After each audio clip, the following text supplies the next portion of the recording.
run back. Did you test that clicker yet? Yeah. Okay. Y'all ready to go? Sally, mask?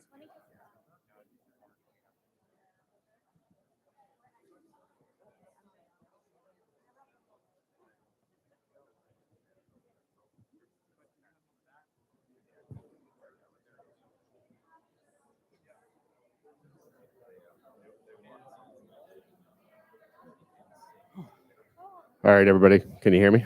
Hello, hello. Hey, everybody. It is lovely to see you all in person.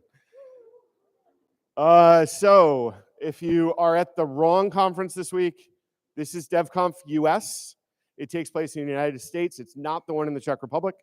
I am Langdon White, and I'm going to ask these two, who are my co-chairs, to introduce themselves, and then we will give you the welcome and the intro.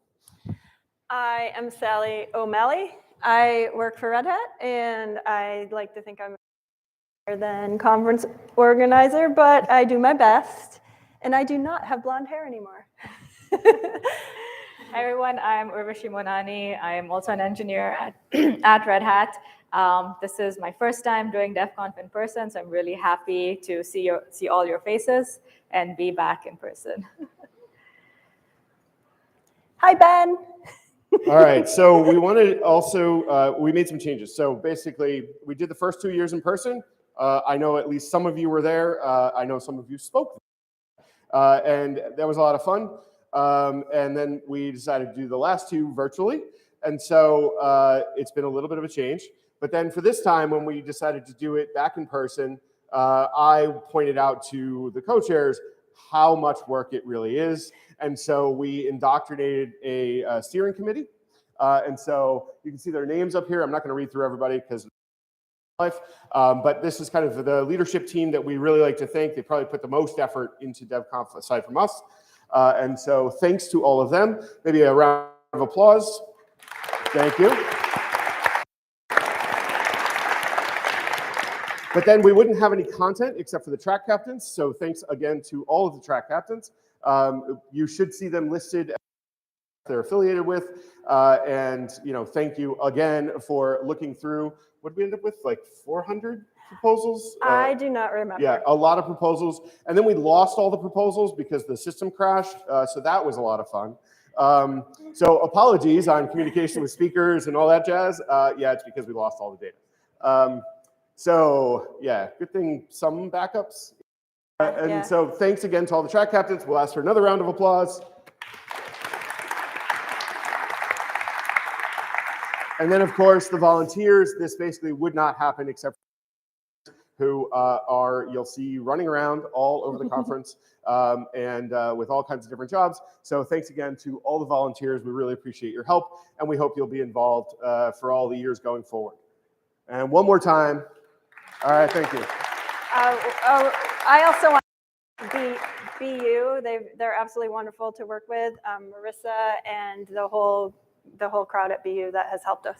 Yes, and I should keep them on my good side because I actually recently went to work for BU. So now I am actually a BU employee, not a Red Hat employee.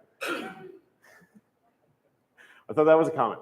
For the schedule, and on the next page I have QR pictures, but you can find the schedule. That is the definitive schedule. We do have some paper schedules up and around, but as you might imagine, we've had some issues with people being able to make it as speakers. So some of the schedule is a little bit in flux. So just check the digital version. That'll be the golden record, right? If you're remote and you want the live stream, you can find it as the video stream link on Sched. I also started putting it in the Discord channels, but obviously I only did the main stage one so far. But you can find the live stream on YouTube on the DevConf channel. The thing is, we disabled chat there and asked people to do the chat in Discord. So that way you can actually communicate with anybody here as well. If you're not on the Discord, maybe you should join the Discord. And then if you have any experiences that you feel like violate our code of conduct, which is printed, it's on the website, you can read through it. In short, I jokingly refer to it as be excellent to each other. And if you haven't seen Bill and Ted's Excellent Adventure, you're missing out. So exactly, party on, dude. So be excellent to each other. Remember, this conference is intended for new conference goers and new conference speakers. So constructive criticism is okay, but if you want to belabor a point or something like that, this is not the place for it. Do it after the talk, outside of the room. If you want to belabor something, go to FOSDEM, not this conference. All right, so please keep that in mind. This is meant to be a soft crowd for new speakers. So hopefully we have a good mix of new speakers and then also some ones that you've probably seen before and really want to see again. And then lastly, and if you have any questions, our info booth is registration. So just head back there. There will always be somebody there from, what did we say, 8:30 to 5 today, tomorrow. And then on Saturday, we actually wrap up around 2 p.m. So come back for that as well. Let's see, what else do I have on this? Masks are required at this event. We made the tough call. There's a lot of people who don't like wearing masks. I completely agree. It's extra fun if you have a beard. It's extra warm. But we don't really want to be a super spreader event, okay? Actually, a conference is what started COVID in Boston. So let's not do that. However, speakers, you should feel perfectly comfortable to either wear a mask or not wear a mask while speaking, okay? Lastly, here are our QR codes. So there is a map of both the venue and kind of the surrounding area with food.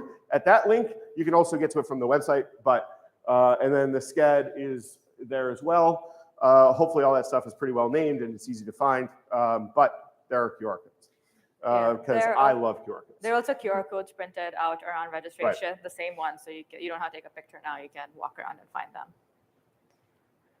All right, and then lastly, we would like to point out that we have, oh, actually I have one other thing after this. We're doing this photo booth and we're doing a little contest for the best pictures from the photo booth, as well as around the contest, around the conference. So please keep that in mind, and the winners will be announced in the closing ceremony on Saturday. The last thing is we also have a slot for lightning talks.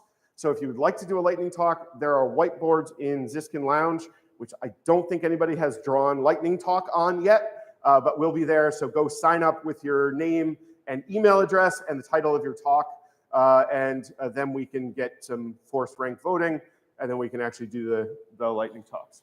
Non-technical lightning talks are encouraged. Definitely accepted. Yeah.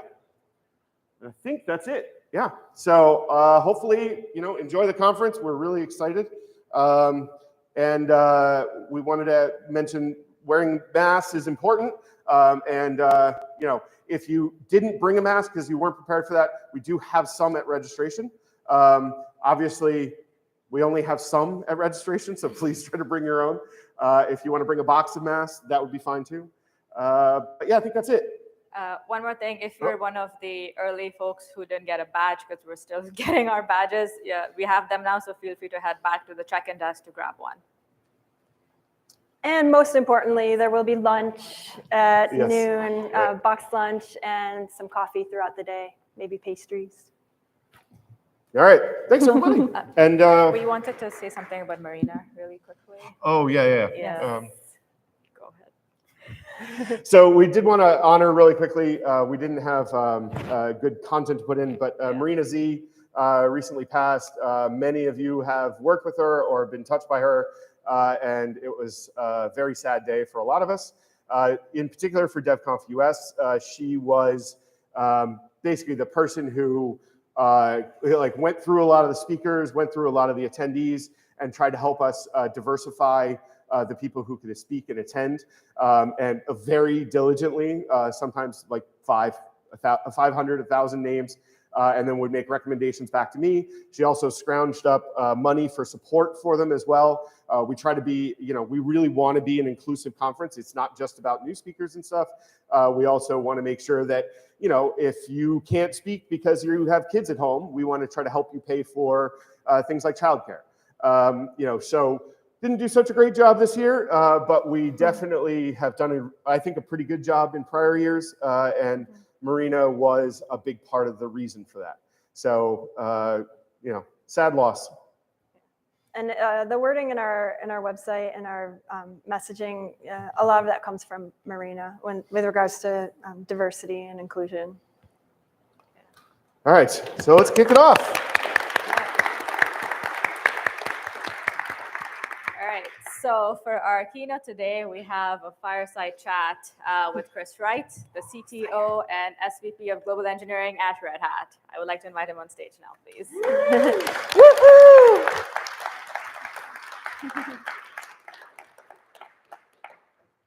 We are incredibly lucky that you could fit this in your busy schedule, so thank you very much. You're very welcome. Glad to be here. And what are we here to talk about today? We're here to talk about the Edge computing. edge computing. Yeah. Do you know a little bit about edge computing? I hope so. I've heard about it. Still trying to figure out what it is. All right, but before we dive into the edge computing questions, could you please give us a quick introduction and talk a little bit about your journey so far at Red Hat? Sure. Well, I've been at Red Hat. Well, my name is Chris Wright, and I'm CTO for Red Hat, and I run all the engineering groups. I've been at Red Hat for over 16 years. Easy to remember because I started around the time my 16-year-old daughter was born, who's now a driver, and that is terrifying. And I came to Red Hat as an open source developer. When I joined Red Hat, we were a single product company. We just did Red Hat Enterprise Linux. And I came to help Red Hat become a virtualization company, which became cloud. And since then, we've grown to be both large in terms of people and large in terms of our product portfolio. So I'm an engineer. I got involved in open source communities through a scratch my own itch need that I had a number of jobs ago. And the first experience I had in open source was being relatively new to a pretty complicated space of high availability and feeling like I was rubbing shoulders with some of the smartest people on the planet in that particular domain, which was both an honor, humbling, and super exciting. And I had something that I was interested in doing, which I ultimately contributed as a patch, which was accepted, and I couldn't believe it. And that experience of engaging with really smart, passionate people on a topic that's interesting to me and being able to participate just because I was interested and had initiative and drive was infectious, and it took over my life, and I did a right turn at that point, and here I am. So It's awesome. Yeah. I'm sure we can have a whole talk on your experiences so far, but thank you for that quick summary of that. So let's dive into the edge computing questions. All right. Can you explain what edge computing is without any buzzwords and why you and Red Hat are so excited about all the possibilities with it? no. I only speak in buzzwords. Actually, I hate buzzwords. So to me, edge computing is about, it's a just big distributed computing problem, and it's about bringing compute closer to the producers and consumers of data, and which means a lot of the edge computing applications or workloads are data-centric, and because it's highly distributed, there's a number of interesting challenges that come with that, and it is also tends to be focusing on bringing compute to these data-centric challenges in ways that the hardware that's involved is important, because it's not unusual to find power constraints or space constraints to do the computing task, and even environmental concerns. It's exposed to the real world. So you have this, picture this image of computers scattered around the globe, connected to sources of data or producing consumers of data, crunching away on the data with this intention of being highly performant or power efficient or effective at the job, basically. So to me, it's likely to become one of the larger footprints of compute. So cloud today is growing in dominance of where a lot of compute happens. In the fullness of time, and you think of cloud as, while it's technically distributed, it's logically more centralized. Think of cloud being one place where compute happens and edge being another place where compute happens over time. And we'll see what the balance really is. Some predictions are it'll be substantially more than cloud, others kind of on par with cloud. But if you think about the pendulum swing of technology, more centralization, more distribution, that's sort of forever, we'll be doing that. Today, we're swinging towards more distribution away from these centralized infrastructures and clouds. I often wonder, why is it that we're hearing so much about edge now and not a few years ago? Is it because hardware has, advanced enough or come down in price enough so that these edge devices that used to be just, dumb, maybe blind, like mirroring a terminal for a server, now they actually can do things, and it makes sense for them to do more, like process the data at the source because it's more cost effective? And like, is that why we're hearing more about the possibilities of edge now, do you think? Well, it's never as simple as one thing, right? It's a whole series of events that are coming together. Over time, we've been instrumenting more and more of the world. So whether you think of those as sensors or ways to gather data from the physical planet that we live on, that's one key piece. So there's this amassing of data. And as we amass data, we got to figure out how to process it, and data can be processed in place or it can be moved. Moving it is expensive. Yeah, right. And moving data across large amounts of data across networks, as you care more and more about more and more data, eventually just becomes cost prohibitive, or you even hit laws of physics. Like, it just isn't going to work. And especially if you have latency sensitive applications, things like augmented reality or virtual reality, where you're really trying to engage with something at a human level, where your perception matters and the milliseconds of latency can be the difference between a good experience and a nauseating experience. These are types of things that are happening out in one dimension, and then the other dimension is advances in hardware. Hardware being more efficient, faster, focused on more specific domains, and those domains have direct relevance to edge computing, whether it's transport of data, persistence of data, or processing data. Yeah. So what industries do you think that will see the most activity or advancements with edge computing? I know there's telco, automotive. Like, what are some of the industries that you think Red Hat's going to be involved with? Well, edge is a buzzword, and if you go back in time, the buzzword before that would have probably been IoT, and there's some similarities between the two. And the reason I say that is, in the end, probably every industry will have some footprint of compute sitting in an edge environment, but they're all different. So you could argue that a phone in your pocket is an edge device, and we've had those for a long time. And so maybe we've already been doing edge computing. A vehicle is emerging as a data center on wheels. So that is absolutely a type of edge compute.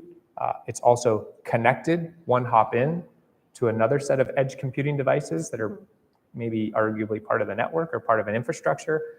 So the automotive industry is definitely a space where we see pretty rapid advancement in quote unquote edge computing. But then think about a brick and mortar store, a retail establishment, or a bank or something like that. There's a computer there. Those computers are considered edge devices. Sometimes it's called the remote office, branch office, or robo if you're into the lingo.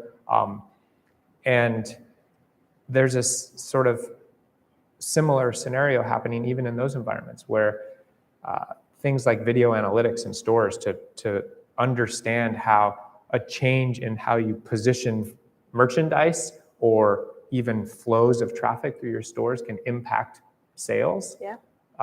Means you need more compute and more data that's happening in the store localized to that particular facility. So there's a lot of different areas. The places that we're focusing on at Red Hat are in the automotive industry, industrial automation. Sometimes gets broadly referred to as Industry 4.0, but typically that's about manufacturing. But there's different types of manufacturing. There's discrete manufacturing where you produce a good. There's process manufacturing, which is often associated with the energy industry. And then there's this notion of, it's called IT-OT convergence, which is another buzzword, where OT is operational technologies, which is basically where computers engage with the physical world. So imagine like a pipe, and a pipe has a flap that can control whether things are flowing through it, and that flap is controlled by an actuator, which is controlled by a computer. That world is transitioning from pretty old school, simple technologies of maybe microprocessors that have a fixed task to more of a software-defined world. So the tasks are still some of the tasks are still identical, but now you can capture more information and do more intelligent routing of electricity, for example, in a grid.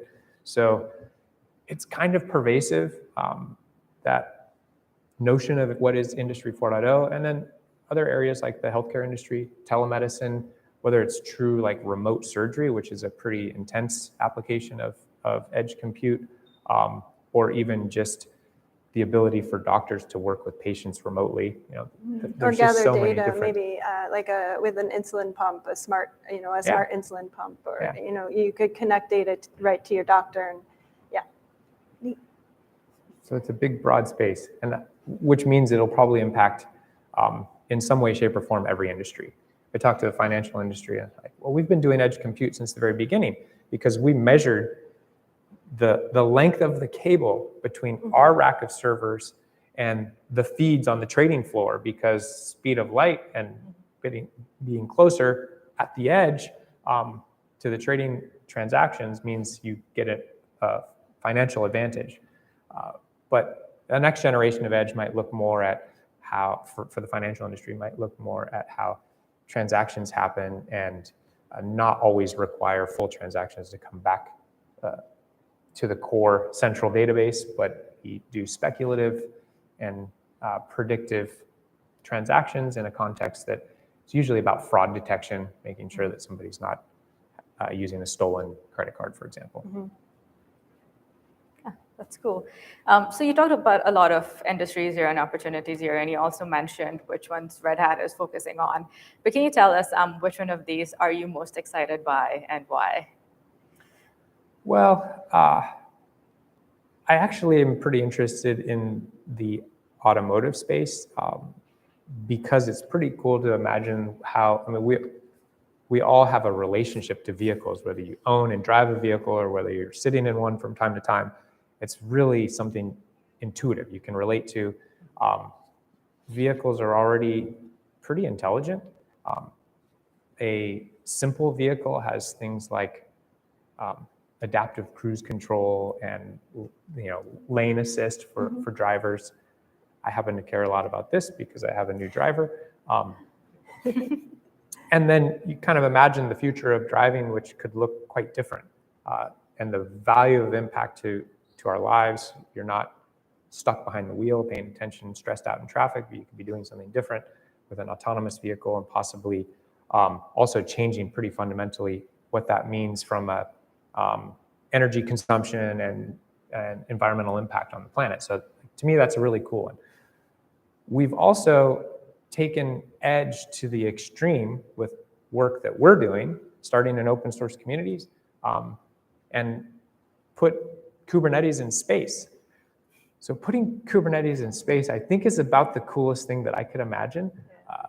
Putting open source software on the International Space Station, helping scientists do rapid experimentation where you can really get that sense of where latency matters. Yeah.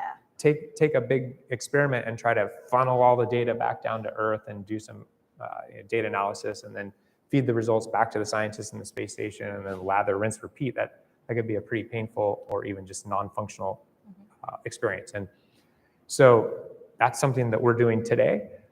And you can imagine a future where there's more and more edge in space, certainly with low orbit satellites, kind of changing how we think about data distribution. These are areas that I think are really interesting. And a lot of the value of the data that we're gathering, I think, can give us a better sense of how we're engaging with the world in general. That has societal implications. Some, as I mentioned already, are environmental. Others can be more about understanding humanity. So I think there's just some really interesting side effects that come from the application of this edge compute domain. Also means we have to pay close attention with data that we're producing as individuals. there's privacy concerns, and like, what does that mean? So, I love the space because in one sense, it's very hardware centric, and I'm an operating system geek. I spend a lot of time doing hardware enablement. Being able to take what we've been doing for decades and apply it to a new domain, to me, is just exciting. But then, putting Kubernetes in space or something like that is pretty awesome. Yeah, when we talk about edge computing, we often talk about like remote management, and sometimes devices are somewhere where it's not easy to get to. And when you think about space, you can really see that problem, because you're not going to be taking a ladder up and fixing your satellite. So yeah. What other we problems? haven't figured that one out yet. The proverbial truck roll. I mean, I guess Tesla launched that vehicle, so maybe they could. Yeah. That was the truck roll to go touch the satellite. So there are other challenges when it comes to edge computing, like accessibility. And what other challenges what are the big challenges that need to be solved with edge computing? Well, as I mentioned earlier, one key area is it's just a big distributed computing problem or challenge, and the notion that we're spreading compute across a large physical infrastructure, connecting it all with networking, and expecting it to do something useful means we have to understand what those connections look like, how do you annotate the latency sensitivity of an application and make that visible to some kind of an infrastructure that's doing orchestration to place both applications and close to the data that it cares about. Then we also have this issue of how do you manage that thing? Like, you imagine this big, highly distributed infrastructure that could be in outer space, where you're not going to do a truck roll, or it's in just a remote physical environment. The ability to push changes, manage things that we understand in a data center, config drift, or software patching and updates in a way that continues to work, because you can't just go physically reboot the system very easily, if at all. That's another area. So that sort of broad scale systems management, again, big distributed system, how does that work? How do you manage it? And then remember that these edge devices are often deployed in places that are publicly accessible. It's on a telephone pole. It's in a place where a human who could be a malicious actor has access to the hardware. In the data center, you've got security guards and badged entrances and things like that protect devices, as well as any of the network perimeter security. In a place where you have physical access, you need to maintain the integrity of that system through some level of integrity measurements and attestation to be positive that what's running on that system is what you thought was running on that system. And that is an interesting area of security research that's been ongoing for quite some time. We've had trusted boot and attestation services that we've built.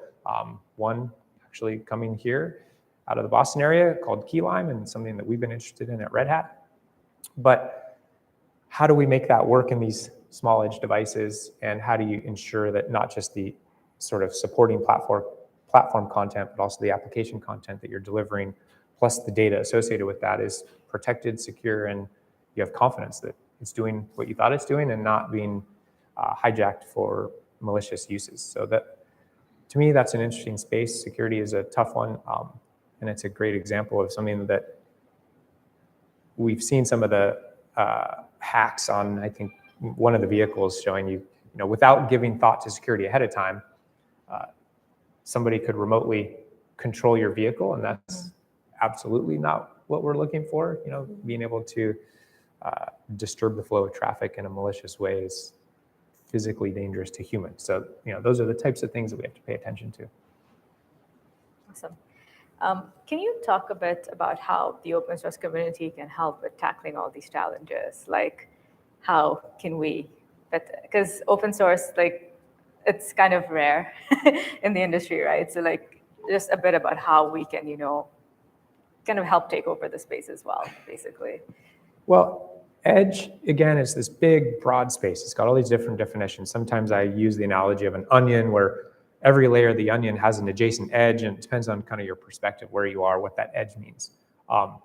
In that context, that means there's different types of devices. Some are really small. Some would be, in the remote office, branch office, it's actually probably a half rack of server gear. It looks pretty traditional, like data center infrastructure. So in one dimension, it's keep hacking away, keep doing interesting, clever things, especially to me,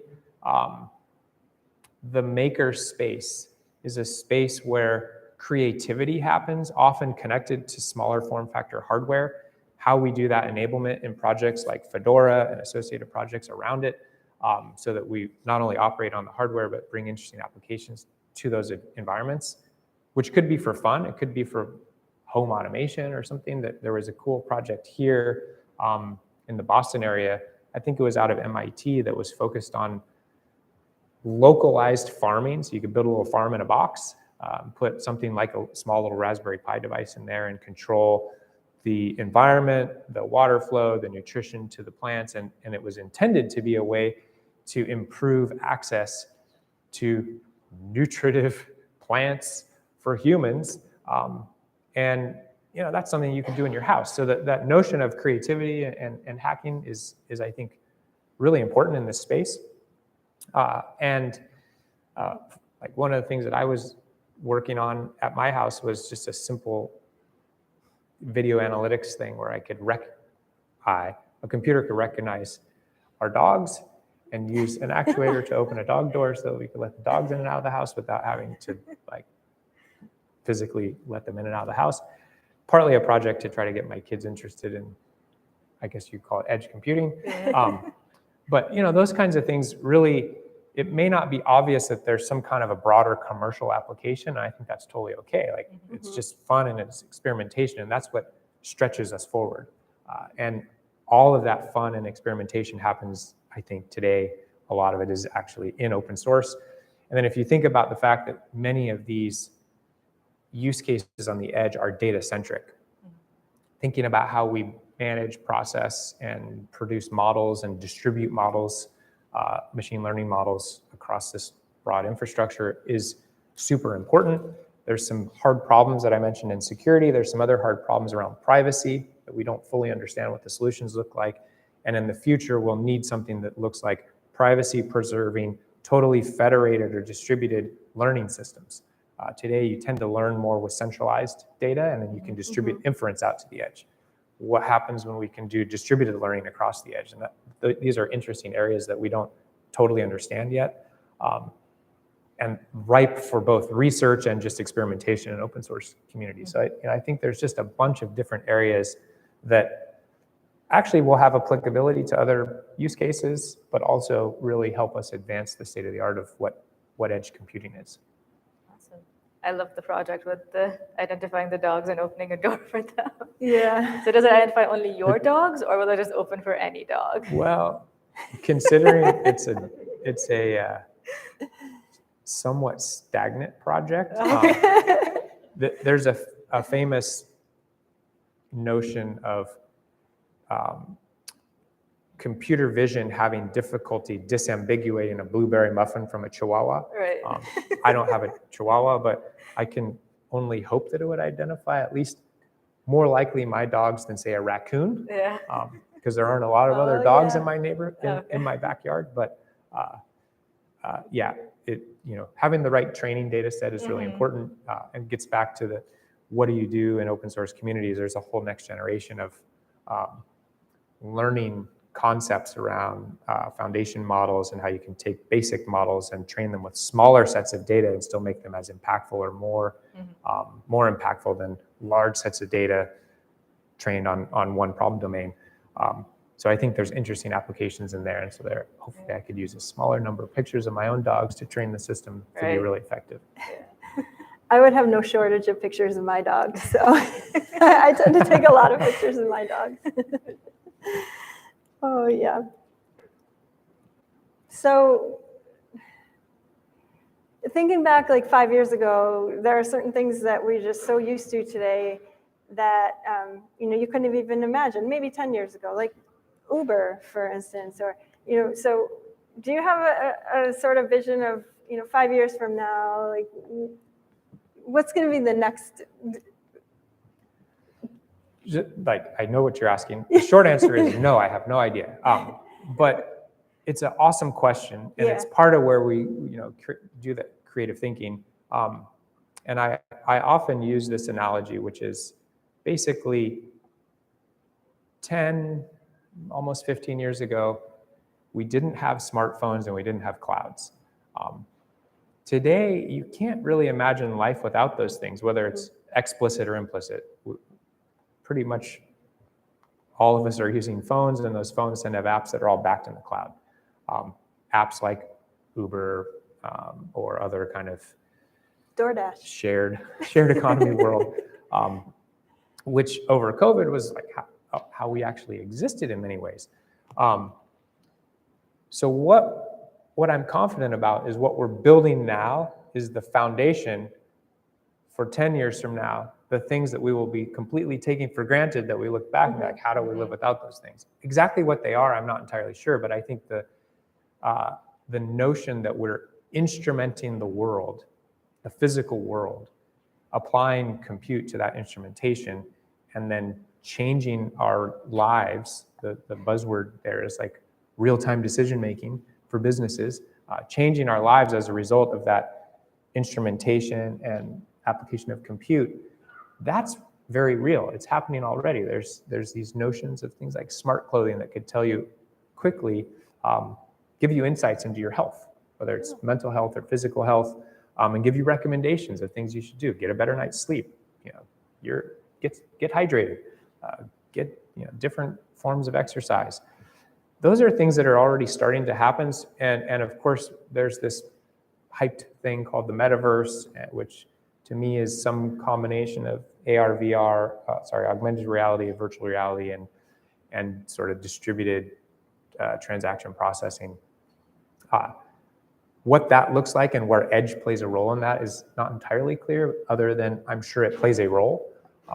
And you can imagine a future where that highly instrumented blending of the virtual and physical worlds is just what we take for granted. It's a little science fiction, which is where it's hard to say what will it really be, because you can imagine things that might be fun to think about and then have no real application to our lives, and then other things that you weren't even thinking about emerge as the biggest thing. So that part is difficult to predict, but that blurring of the physical and virtual world is what's happening. On the one hand, it's a little unnerving because we've all read the science fiction books that the outcomes are never all that great. But on the other hand, it's what we're doing. So how do we make that create positive outcomes? And I see a lot of great application for, the world is getting, to me, more and more dynamic. It's changing more rapidly, whether that's economic cycles, or whether that's human societal engagement, or whether that's the environment that the environment of the planet, which means getting more information about all that change and being able to respond more quickly, not on decade cycles, but on daily, hourly, moment-to-moment cycles, I think becomes really important. Probably a big part of our future success on the planet as humans. So to me, it'll be something in that space. I just don't know what. As soon as I know, it'll be too late, and we will have missed the hype cycle, but we'll be able to recognize it in hindsight. Yeah. I actually can remember life without the internet, and my kids, if you would say that to them, they would they cannot imagine life without the internet. Yeah. A show only comes on at a certain time of the week, and you have to wait for it. And now we're actually talking about walking into a store, filling up your cart, bagging your groceries, and walking out, and somehow magically your groceries are paid for without ever checking out. I think that's what we're going to look back on 5 years from now, or 10, and be like, do you remember when we used to have to wait in line at these grocery stores? It was crazy. I was a cashier for a long time, so it's close to my heart. Yeah. How are we doing on time? We're basically on time. So good. Right before we wrap up, is there any takeaway you would like the audience to basically take away from the conversation we had about edge computing? Go ahead, please. Sorry. Yes, I'm curious about about how edge computing is being utilized in the education space? Oh, that's a great question. Let's repeat the question. Mhm. So his question. How is edge computing and IoT being utilized in the education space? The most honest answer is I don't necessarily know. The areas that I'm aware of are certainly, if you think of one form of edge computing would be distributed learning, not model training and learning, but humans learning things through video conferences and things like that. The video conferencing infrastructure is a form of edge computing. What I don't know is where there's efforts to bring compute into, say, classrooms and improve the learning experience of students. I do know that schools have been creating maker spaces, and maker spaces to me are an example of what I was talking about earlier, like how we could apply open-minded creativity, which you'll get a lot out of, especially younger students, to these, like, here's some technology, what are you going to do with it? But I don't know, I'm not a super expert in the education space, so I don't actually know what great applications of edge computing are in schools. I mean, it's a good area to, maybe you should come and give a talk on that at DevConf next summer. I have one example because my daughter will be taking a human development course in high school, and they have these babies that are smart, and you take care of them for a week, and it monitors how much you've held them, how much you fed them, if they cry, how long it took for you to so this is the baby is an edge device, a very smart one that can help the next generation of parents. So no longer a bag of flour. It's no longer a bag of flour. Yeah, no. That's really funny. There you go. And the data goes back to the teacher. It's incredible. I couldn't believe it when she told me. Yeah, all right, great question. So sorry, we're a little running out of time we are, here, okay. but feel free to catch Chris after our conversation here. He'll be around for a bit and you can ask him your questions. Just before we wrap up, a quick takeaway for the audience about edge computing, something they should be excited about. Well, it's a little esoteric, edge computing. And Yeah. so don't think about it as some abstract thing that you can't participate in. Think about it of what would you do with a computer in a remote location. A lot of it is data centric, and to that point, much of it is computer vision focused, which is an exciting space. So there's just a ton of opportunity, and we'll all benefit from you providing your creative input into the process of helping define what edge computing looks like as we roll forward. Awesome. Thank you. Thank you so thank much. you. Great Have a great conversation. Thank you, DevConf. Chris.